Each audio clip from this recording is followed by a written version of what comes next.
우리 말씀 보겠습니다. 사도행전 1장 1, 2절 말씀 보겠습니다. 사도행전 1장 1, 2절.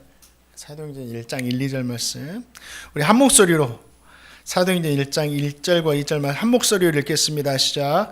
데오빌로여, 내가 먼저 쓴 글에는 무릇 예수께서 행하시며 가르치시기를 시작하신부터 그가 택하신 사도들에게 성령으로 명하시고 승천하신 날까지 이를 기록하였노라. 우리 다시 한번 읽겠습니다. 1절과 2절 다시 한번 읽어보겠습니다. 시작. 데오빌로여, 내가 먼저 쓴 글에는 무릇 예수께서 행하시며 가르치시기를 시작하신부터 그가 택하신 사도들에게 성령으로 명령하시고 승천하시는 날까지 이를 기록하였노라. 아멘. 네, 반갑습니다. 사도행전은요, 누가가 기록한 편지입니다. 편지, 서신서예요. 편지. 누가는 사도행전을 시작하면서 이 편지를 받는 사람이 누구인지를 먼저 밝혀놓고 있고, 또 사도행전 이전에 써서 보낸 편지가 또 한 통 있거든요. 그게 누가복음인데 누가복음에 대한 언급도 합니다. 그래서 사도행전을 시작하면서 편지를 받는 수신자를 밝혀놓는데, 이 수신자가 편지를 받는 사람이 누구인지 이것을 알아보는 것도 우리에게 은혜가 되고, 또 누가가 누가복음을 사도행전을 본격적으로 기록하기 전에 언급했던 그 이유가 있는데, 그 이유도 우리에게 은혜가 되는 거죠. 주님의 말씀이 우리의 가는 길에 비치고 등이라고 했습니다. 한 주간 살면서 이 말씀이 우리의 길을 비춰주실 거예요. 그렇기 때문에 오늘 말씀, 하나님 오늘 말씀을 통해서 제가 어디로 가야 될지, 어떻게 살아가야 될지 하나님 음성 듣기를 원합니다. 이런 마음으로 들으시면 더 은혜가 될 것 같습니다. 사도행전 1장 1절 말씀 같이 한번 읽어보겠습니다. 사도행전 1장 1절입니다. 읽겠습니다. 시작.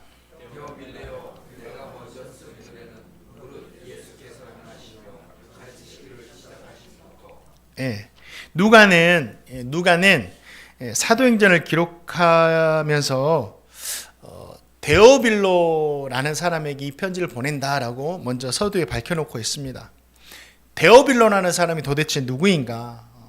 이름도 생소하고, 이 데오빌로에 대해서는 두 가지 견해가 있어요. 이 사람이 누구인지. 먼저는 데오빌로라는 이름의 뜻에서 그가 누구인지를 알 수 있습니다. 이 데오빌로라는 이름의 뜻이 뭐냐면 하나님을 사랑하는 자, 하나님의 사랑을 받는 자, 이런 뜻이 있어요. 그러면 하나님을 사랑하는 자, 하나님께 사랑을 받는 자가 이 사람이 누구죠? 이 사람은 누구냐면 예수님을 구주로 믿고 고백하는 성도들이에요. 성도들은 하나님의 사랑을 받았고 또 그 사랑을 깨닫고 하나님을 사랑한다고 고백하잖아요. 성도들이에요. 예수님이 나의 구주시다. 예수님이 나의 구주시다. 이 고백은요, 진심으로, 진짜로 하나님을 사랑하지 않고는 고백할 수가 없는 거였어요. 우리는 그냥 예수님 사랑합니다, 예수님 나의 구주십니다, 이렇게 고백하면 아무 일도 일어나지 않지만, 당시 이 사도행전이 기록되어서 보내질 당시에는 예수님이 나의 구주십니다 라고 고백하는 것, 내가 예수님께 사랑을 받았습니다, 내가 예수님을 사랑합니다, 이렇게 고백하는 것은요, 나에게 있는 모든 것을 내가 포기할 수도 있다, 이 믿음이 있지 않고는 할 수 없는 고백이었어요. 당시에 예수님을 구주로 믿으면요, 성도들은 엄청난 고난이 시작된다는 것을 다 알고 있었어요. 그러면서도 고백을 하는 거거든요. 실제로 예수님을 구주로 믿으면, 고백하면 자신의 모든 것을 포기해야 됩니다. 그리고 공동체에서 쫓겨납니다. 가족에서도 쫓겨나고 마을에서도 쫓겨났고, 예수님을 구주로 믿으면 쫓겨나는 거예요. 쫓겨나니까 그 사람들과 관계하면서 경제활동도 어려워집니다. 먹고 사는 문제도 심각한 타격을 받겠죠. 심지어는 예수님을 구주로 믿는다는 그 이유 때문에 당시에는 죽임을 당하기도 했죠. 이걸 순교라고 하죠. 이러한 상황에서 내가 예수님을 구주로 믿고 고백하면 내가 하나님의 사랑을 받았고 하나님을 사랑합니다라고 고백하면 이 모든 것들이 일어난 것을 다 알았어요. 그럼에도 불구하고 이 고백을 하는 것은 뭐예요? 진짜 내가 하나님을 사랑한다라는 거예요. 내 자신이 진짜 예수님을 믿는 성도라는 이 고백이죠. 이런 상황에서 주님을 구주로 고백한다는 것은요, 이 세상 무엇보다 내 생명보다 주님을 귀하게 여기고 사랑한다, 이 뜻입니다.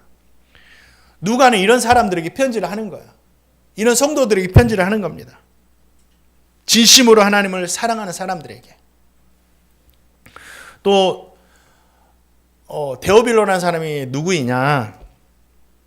이 데오빌로라는 가 가진 직책, 데오빌로를 부르는 호칭에서 이 사람이 누구인지를 알 수 있다라는 거죠.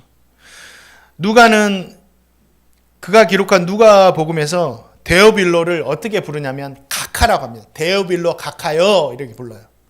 이 가카라는 호칭이 뭐냐면 권위자, 귀족, 정부 관료, 이 사회적으로 신분이 높은 사람들을 부르는 이 존칭이었습니다.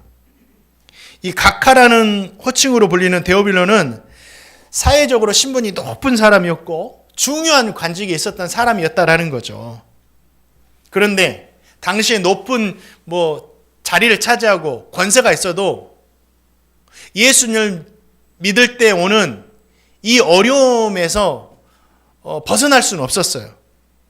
로마의 귀족 중에도 예수님을 믿는 사람들이 있었는데 그 귀족들도 예수를 믿다가 어려움을 당합니다.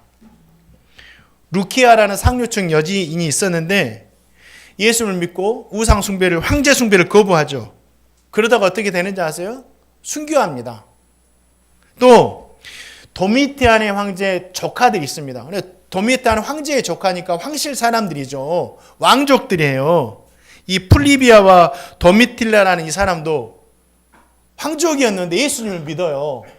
예수님을 믿고 예수님을 사랑하고 예수님 사랑받으니까 황제 숭배를 거부하는 거예요. 황족이었음에도 불구하고 순교합니다. 죽임을 당해요. 이 높은 관직에 있던 사람들도. 로마의 귀족과 권세자들도 진심으로 예수님을 사랑하지 않으면 예수님을 믿을 수가 없던 그런 시대였어요. 누가는 이처럼 진심으로 하나님을 사랑하는 로마의 고위 관리에게 지금 편지를 보내고 있다라는 거죠. 이 데오빌로가 어떤 특정한 인물인지 모든 성도를 말하는지는 정확히는 알 수 없어요. 그러나 그가 누구이든지 분명한 것은 뭐예요? 진심으로 하나님을 사랑하는 사람이었다. 자신의 생명보다, 자신이 가진 모든 것보다, 내가 사랑하는 사람보다, 권세의 직분, 나의 자리보다 하나님을 사랑하는 사람이었다. 경제적인 어려움도 사람들의 핍박도 상관없이 하나님을 사랑하는 사람이었다. 이건 분명해요. 내가 추방을 당해도, 내가 순교를 해도 하나님 포기할 수 없는 사람들이었다라는 거죠. 이 데오빌로가. 주님은 이 데오빌로라는 이 한 사람을 통해서 우리에게 도전하시는 거예요. 사랑하는 행복들에게, 성도들아, 너희들이 이 시대의 데오빌로가 돼야 된다. 너희들이 이 시대의 데오빌로가 돼야 된다. 정말 주님께 사랑을 받고 정말 주님을 사랑하는 사람이 돼야 된다 말씀하고 있는 거예요. 우리 성도님들, 주님의 사랑 우리가 이미 받았습니다. 진짜 주님을 사랑하는 사람이 돼야 돼요. 그런데 주님을 사랑한다는 것은, 사랑이라는 단어, 주님을 사랑한다는 것은요, 영화나 동화에서 볼 수 있듯이 달달하고 아름다운 이야기가 아니에요. 주님을 사랑한다라는 것은, 주님을 사랑한다는 것은요, 좁은 길 가는 것이고 십자가 지는 거예요. 주님을 사랑한다라는 건요, 환상이 아니에요. 아브라함이 이삭을 바치는 어려움이 있는 것이고요, 제자들이 십자가 지고 주님을 따르는 길이 바로 주님을 사랑하는 거예요. 그래도 너희들 나를 사랑할 수 있겠느냐? 주님께서 물으시고, 너희들이 그래도 나를 사랑하는 데오빌로가 되었으면 좋겠다라고 저에게 말씀하고 계시고 우리 성도님들에게 말씀하고 계시는 거예요.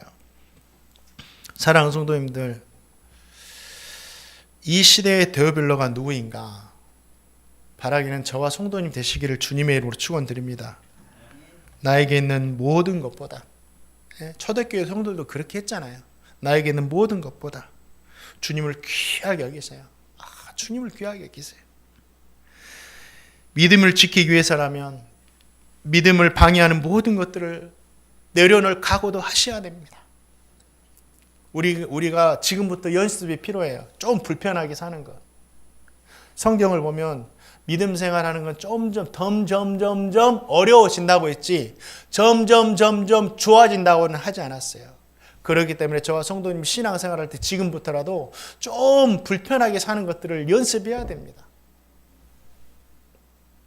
믿음을 지키기 위해서라면 진짜 믿음을 방해하는 모든 것을 좀 내려놓을 준비도 하셔야 돼요. 저와 성도님 모두가 진심으로 하나님을 사랑하는 이 시대에 데오빌로 되시기를 주님의 이름으로 축원드립니다. 그런 데오빌로 같은 성도에게 오늘 사도행전의 말씀이 들려주고 있는 거예요. 이 시대를 어떻게 살아가야 될지. 자, 사도행전 1장 2절 말씀 한번 보겠습니다. 1장 2절 말씀 읽겠습니다. 시작. 그가 택하신 사도들에게 성령으로 명하시고 승천하신 날까지 이를 기록하였노라. 누가는요, 누가복음에 예수님의 탄생, 예수님의 행하심, 가르치심, 제자들을 택하심, 십자가에 죽고 부활하심, 땅끝까지 복음 전파하라고 명령하신 것, 성령을 약속하신 것, 하늘로 올라가신 것, 이 모든 것을 누가복음에 기록해 놓았습니다. 누가가 사도행전을 시작하면서 이 누가복음을 언급한 이유가 있다라는 거죠. 생각을 바꿔주기 위해서. 제자들의 생각을. 누가복음에 기록한 예수님의 사역은 시작일 뿐이다. 시작일 뿐이에요. 복음서에 기록된 예수님의 사역은 시작일 뿐이다. 그리고 지금도 계속되고 있고 앞으로 계속되고 있다. 이걸 말씀하고 있는 거예요. 계속되는 이야기가, 주님 십자가 부활 승천 이후에 계속되는 이야기가 사도행전에 기록되고 있다라는 거죠. 우리는 예수님의 십자가의 죽으심과 부활과 승천으로 모든 것이 종결되었다라고 생각하기가 쉽습니다. 다 끝났지. 예수님이 다 완성하셨으니까. 그런데 아니에요. 예수님의 십자가와 죽으심 또 부활하심은요, 하나님께서 구약에 약속하셨던 구원 계획의 성취일 뿐이에요. 우리를 구원하시기 위한, 예수님을 통해서 우리를 구원하시기 위한 구원 계획의 성취일 뿐이지 다 끝난 것이 아니에요. 이제 복음으로 만민을 구원하시기 위한 위대한 사역의 기반이 마련된 거고 이제 시작된 거예요. 이제 시작되었다. 끝이 아니다. 이걸 말씀하고 있는 거예요. 이제 끝이 아니다. 이제 시작이다. 누가가 왜 이렇게 누가복음을 언급하면서 끝이 아니라 시작이다라고 우리에게 강조하고 있는가? 주님의 죽으심과 부활로 다 끝났다라고, 다 이루어졌다라고 생각하는 사람들이 있었기 때문이에요. 오늘 읽지 않았지만 6절 말씀에 보면 제자들이 부활하신 주님께 이제 곧 승천하려고 하는데 주님께 뭐라고 물어보냐면, 주님, 이스라엘 나라를 회복하심이 이때입니까? 라고 물어요. 이게 뭐냐면 주님이 이제 다 끝난 거죠. 주님 다 끝난 거죠. 이제 하나님 나라가 완전히 회복되는 거죠. 하나님 나라가 임하는 거죠. 이렇게 묻고 있는 거예요. 제자들은요, 주님의 죽으심과 부활로 다 끝났다고 생각했어요. 다 완성됐다. 다 끝났다고 생각하면 어떤 결과가 오죠? 우리가 할 일이 없는 거예요. 다 끝났으니까. 그리고 결과만 취하면 됩니다. 진짜 편한 거죠. 주님이 다 끝내놓고 우리 결과만 취하면 되니까. 그런데 시작이라고 생각하면 어떻게 되죠? 반대로 되는 거죠. 우리가 해야 할 일이 많고 우리가 감당할 일이 많고 결과는 아직 보이지 않았으니까 결과를 향해서 달려가는 거예요. 사랑하는 성도님들, 누가는 다 끝났다, 나는 할 일이 없다, 결과만 취하면 된다 이렇게 생각하는 제자들에게 아니다, 이제부터 시작이다, 너희들이 해야 할 일이 있다, 결과를 향해서 지금부터 달려가야 된다라고 격려하고 있는 거예요. 신앙생활은요, 주님이 다 이루어놓은 것을 우리가 누리는 게 신앙생활이 아닙니다. 신앙생활은요, 주님께서 완성해 놓은 것을 받아가지고 우리가 세상에 나가서 살아가는 것이 신앙생활이에요. 신앙생활을 새롭게 시작하는 것이 신앙생활이지, 주님께서 다 이루어놓은 것을 편하게 누리는 것이 절대 신앙생활이 아닙니다. 이 생각의 전환을 하라고 제자들에게 오늘 말씀을 주고 있는 거예요. 신앙생활은요, 편하고 쉬운 것이 아닙니다. 힘들고 어려운 거예요. 저와 성도님의 생각도 변해야 돼요. 끝난 것이 아니에요. 이제부터 시작이다니까요. 이제는 저와 성도님이 결말을 향해서 힘차게 달려가야 돼요. 이게 신앙생활이에요. 이제 시작되었으니까 어떻게 돼요? 저와 성도님이 할 일이 있는 거예요. 무슨 일을 하실래요? 그 사도행전에는 3가지입니다. 복음 전하는 거, 교회를 세우는 거, 성도들이 세상에 빛과 소금으로 살아가는 겁니다. 그러면서 점점 복음이 확장되는 거거든요. 우리가 이제는 세상에 나가서 복음 전하고 교회를 세우고 빛과 소금으로 살아가야 돼요. 이것이 우리의 사명이에요.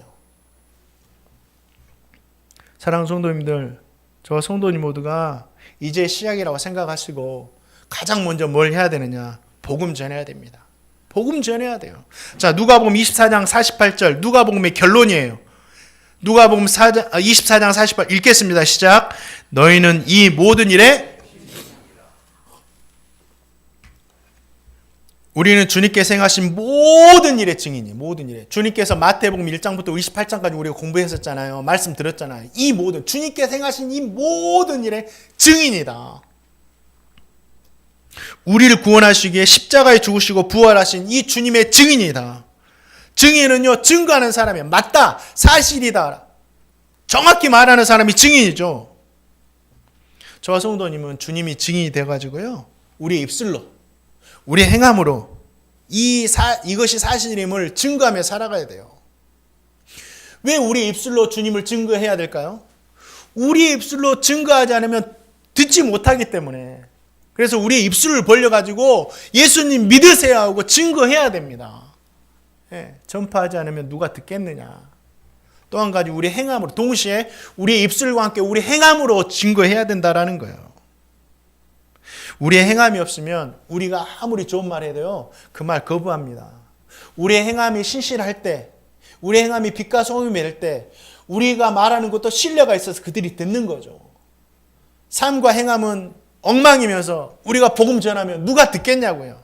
그래서 저와 성도님은 복음을 전하더라도 어떻게 전해야 돼요? 우리 행함과 입술로 증거해야 된다라는 겁니다. 그래서 신앙생활이 쉬운 것이 아니에요. 초대교회 때 도르가라는 여인이 있었어요. 이름이 생소하죠? 도르가라는 여인이 있었습니다. 이 여인은 과부들을 위해서 사역을 합니다. 과부는 그 당시 힘없고 가난하고 소외받고 천대받는 사람들이 고아와 과부들이었어요. 이 과부들을 위해서 옷을 만들어주고 그들이 필요가 무엇인지를 해가지고 다 채워주고 도움이 필요한 사람들을 적극적으로 돌보면서 그 행함을 통해서 그리스도의 사랑을 전하고 복음을 전하니 그 여인이 전하는 복음을 누가 거부할 수 있겠느냐고요. 입술로 행함으로 복음을 증거한 거죠. 이 시대에 저와 성도님이 이렇게 된다는 거예요. 또 한 가지 저와 성도님이 입술과 행함으로 또 복음 증거해야 되지만 전도와 선교로 복음 전해야 돼요. 전도와 선교로. 전도가 뭐예요? 내 가족들, 내 주위에 있는 사람들 아직도 예수 믿지 않고 있습니까? 주저앉아 있습니까? 그들을 우리가 그들의 통로가 되어서 우리가 주님께 인도하는 겁니다. 기도하고 사랑 실천하고. 우리 주위에 예수 믿지 않는 사람이 보입니까? 그러면 그들이 우리의 사명인 거예요. 사명. 흘려보내지 마세요. 그리고 선교를 통해서도 우리가 복음을 전해야 됩니다. 선교는 문화가 다르고 나라가 다른 사람들에게 복음 증거하는 거예요. 보내는 선교사가 있고 받은 선교사가 있죠. 저와 성도님 다 보내는 선교사예요. 보내는 선교사로 어떻게 사역하실래요? 우리는 다 보내는 선교사다니까요. 어떻게 사역하실래요? 브리스길라와 아굴라라는 집사님 부부가 있었습니다. 그분은 사도 바울을 도와서 열심히 복음을 증거하는데 열심히 일해가지고 그 물질로 사도 바울의 선교 사역을 막 따라다니면서 도와요. 교회가 없으면 자신의 집을 교회로 내어놓으면서 그곳에 성도들 모아가지고 예배할 수 있게 돕습니다. 그게 뭐예요? 보내는 선교사입니다. 보냄받은 선교사는 사도 바울이고, 또 베드로가 복음 증거하다가 잡혀가지고 감옥에 갇힐 때가 있었어요. 이 소식을 들은 성도들이 어떻게 합니까? 하나님 살려달라고 기도합니다. 그 기도를 들으시고 하나님께서 천사를 보내서 베드로를 살려주시잖아요. 뭐예요? 보내받은 선교사는 베드로이고 보내는 선교사는 성도들인데, 성도들이 베드로를 위해서 뭐였어요? 기도했다라는 거예요. 우리는 보내는 선교사로서 어떻게 무엇을 감당해? 기도함으로 감당하고 후원함으로 감당하는, 우리는 보내는 선교사가 돼야 된다라는 거예요. 그것이 복음 주님의 증인이 되라. 우리에게 말씀하시잖아요. 십자가에서 다 죽으시고 부활하시고 승천하시기 전에 딱 한마디, 증인이 돼. 내 증인이 돼야 된다. 사랑하는 성도님들, 십자가에 죽으시고 부활하신 주님께서 우리에게 명령하신 거예요. 우리 선택하라고 하지 않았습니다. 명령입니다. 우리는 해야 돼요. 순종해야 돼요. 이제 시작되었어요. 끝이 아니에요. 그 시작을 우리가 이어받았습니다. 만민을 구원하시기 위한 위대한 사역이 시작된 거예요. 누굴 통해서? 저와 성도님을 통해서.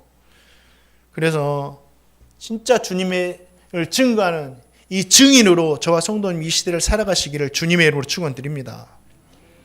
또 한 가지, 이 시대에 우리가 끝까지 교회를 돌봐야 된다. 끝까지 교회를. 우리 성도님들 꼭 이 말씀을 명심해 들으시기 바랍니다.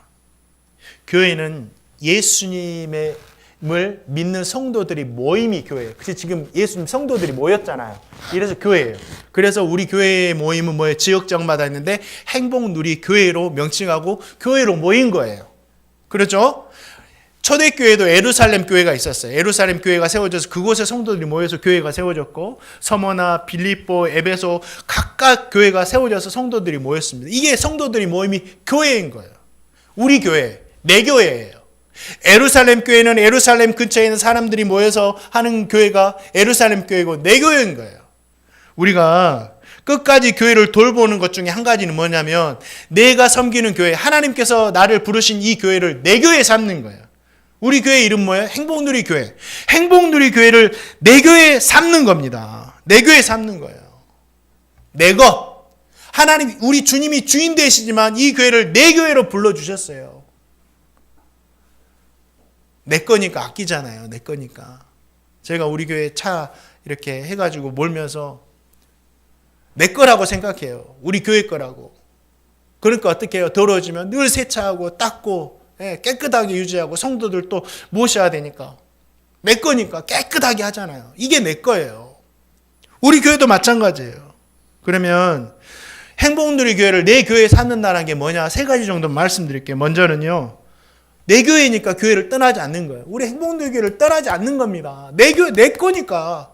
내 집에서 막 떠나요? 누가 오면 너 가져오고 떠나나요? 아니잖아요. 내 집이니까.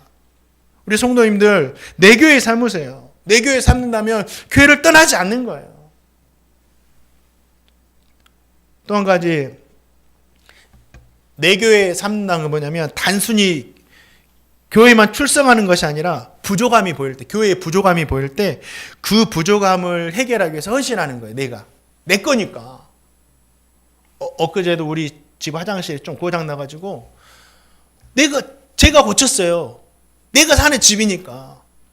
이거예요.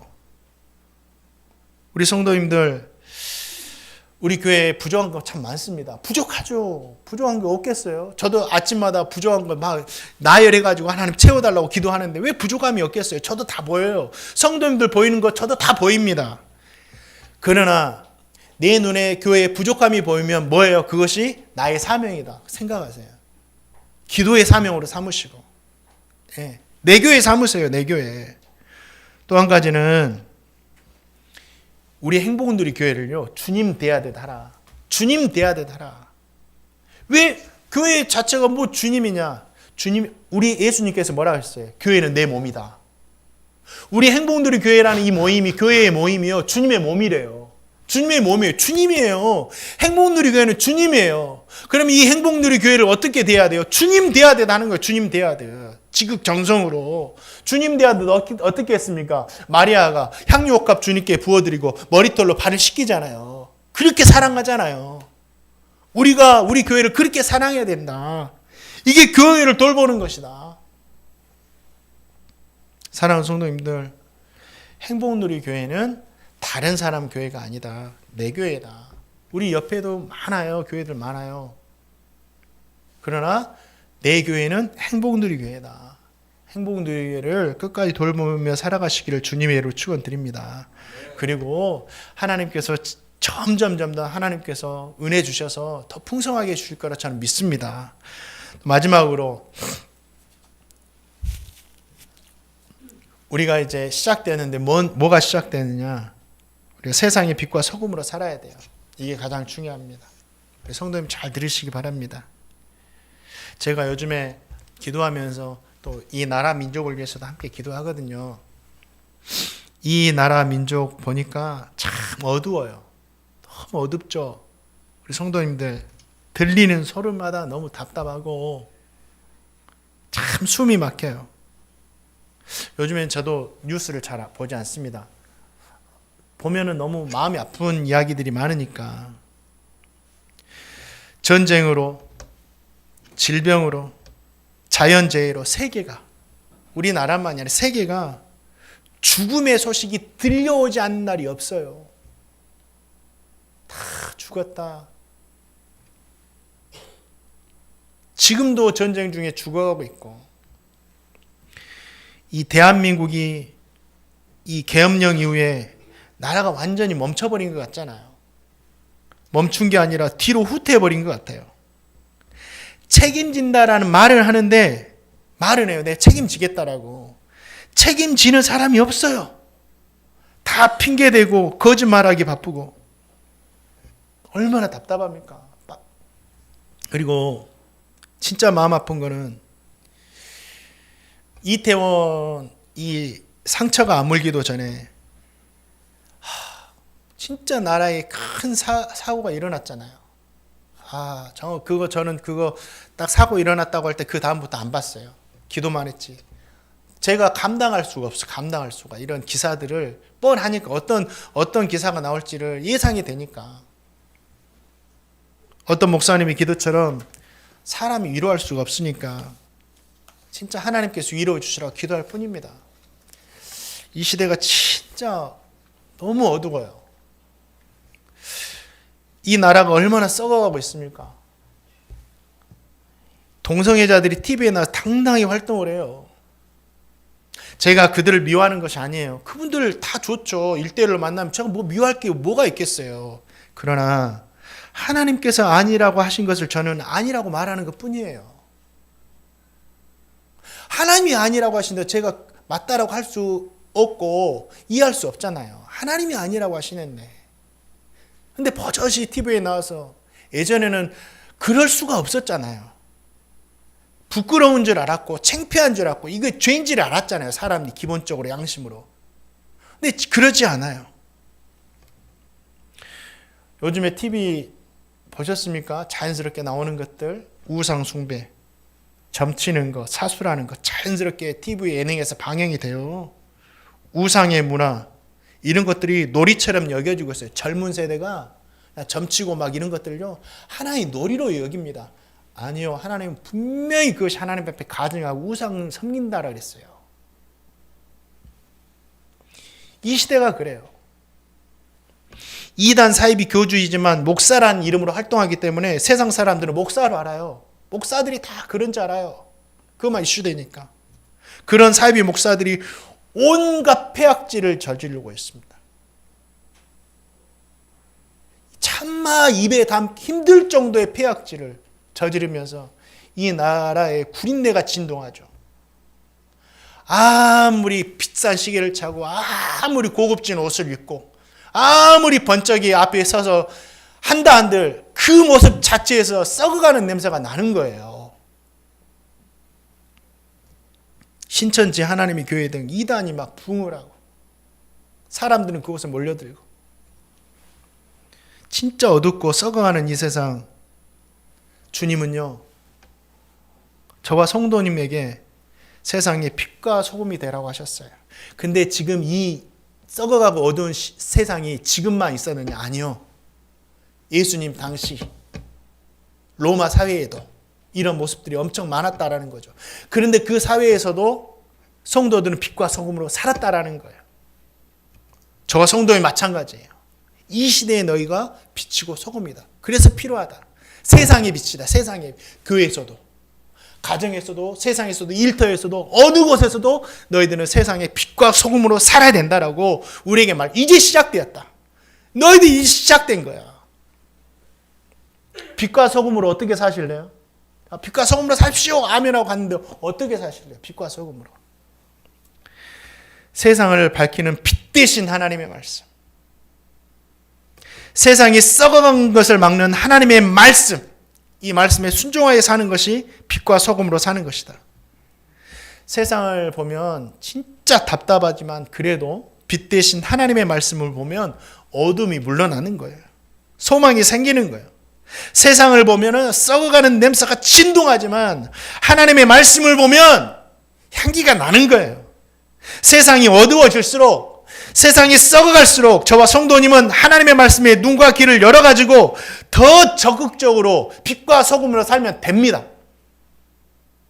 이 시대가 어둡고 썩어간다고 한탄만 할 것이 아니라 진짜 한탄한다면 우리가 더 빛과 소금으로 살면 된다라는 거예요. 우리나라 그 개신교 한 800만, 700만 된다 하나요? 진짜 그들만 세상에 나가서 외치지 않아도 빛과 소금으로 목숨 걸고 살면요, 이 땅은 변합니다. 그래서 세상 사람들이요, 말씀으로 살아가는 행복누리교회 성도님들을 보고 소망을 가졌으면 좋겠어요. 세상을 보고 사람을 보면 너무 답답하고 힘든데, 야, 그래 너 보니까 그래도 소망이 생긴다. 저는 우리 행복누리교회 성도님들의 삶이 이와 같았으면 좋겠어요. 야, 세상 사람들 너무 구린내가 진동하는데 그래도 너를 보니까 참 향기가 나는 것 같다. 주님께서 지금 이걸 우리에게 도전하고 계신 거예요. 끝난 것이 아니다. 이제 너희가 그렇게 살아야 된다라고. 사랑하는 성도님들, 성도님들은 세상의 방법, 세상의 기준, 세상의 가치, 세상의 윤리, 도덕, 철학, 이념, 이걸 기준으로 삼아서 살면 안 됩니다. 오직 뭐예요? 하나님의 말씀만을 기준으로 하며 살아야 된다. 그러면서 그것으로 세상을 밝히고 세상이 썩어간 것을 방지해서 그리스도의 향기를 나리는 그리스도의 향기로 살아야 된다. 저와 성도님 모두가 세상의 빛과 소금으로 살아가시기를 주님의 이름으로 축원드립니다. 말씀을 맺습니다. 우리 성도님들, 주님을요, 진짜와 가짜가 있다잖아요. 진짜와 가짜는 언제 밝혀지죠? 하나님 앞에 가서 밝혀지는데, 저는 우리 성도님들이 진짜 데오빌러 같이 하나님 사랑하시기를 주님의 이름으로 축원드립니다. 진짜 이 시대의 데오빌러는 우리 성도님들이 돼야 돼요. 그래야 이 땅에 소망이 있는 겁니다. 저는 우리 성도님들에게 소망이 있는 거예요. 성도님들에게. 직장에서, 가정에서, 교회에서. 끝이 아니에요. 이제 시작됐어요. 우리가 이어받아가지고 살아야 돼요. 주님이 다 이루어 놓으셨지만 이제 시작된 겁니다. 끝이 아니에요. 우리가 해야 할 일이 있어요. 마지막 하나님 앞에 서기까지 어떻게 살아가실래요? 우리의 말과 행함으로 복음 전하시고, 보내는 선교사가 되어서 복음 전하시고, 또 교회를 좀 사랑하는 행복누리 교회를 돌보면서 우리가 또 살아가시고, 마지막으로 빛과 소금이 되어서 이 시대를 살아가시는 제가 되고 우리 성도님 되시기를 주님의 이름으로 축원드립니다. 이 시간에 이 찬양하시면서요,